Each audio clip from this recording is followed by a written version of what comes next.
I showed you a bunch of projects at the beginning that I worked on. 3 succeeded, more than 6 failed, 7, 8, I can't remember what it was. The thing about experiments is they often fail. If they didn't, they wouldn't be experiments, we wouldn't need to keep doing them. So, every time I look at this, I get chills. Jake Burkett did a Twitter poll last year, and he asked people how long they've been working on their game. Now that's how long people have been working on their game, not how long did they take to finish their game. So more than half the people who responded, Twitter poll, it's not scientific, but you'll probably recognize these numbers, said they'd spent more than a year on their games so far. And these are also Jake Burkett's numbers.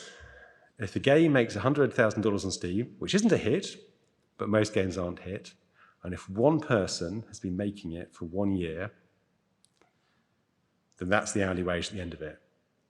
If you have a team of more than one person, or if you are working on it for more than 1 year, those numbers get much worse very quickly. Homespun, wholesome anecdote that might even be true, I don't know.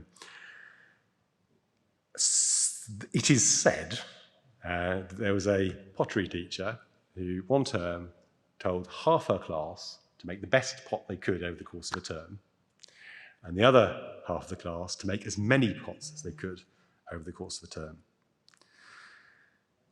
And after a term, half the class had all made each one really badass pot. The other half of the class had made each of them a lot of badass pots. As you keep on making pots, you get better at making pots. If you're polishing a pot endlessly, it's probably not going to be that much better. And particularly with games, when the whole life cycle is different, you go through pre-production, you go through production, you launch it, you get feedback of a different kind of nature from press than you get when it's in early access or beta. You start it over again, you change your tools, you change your approaches.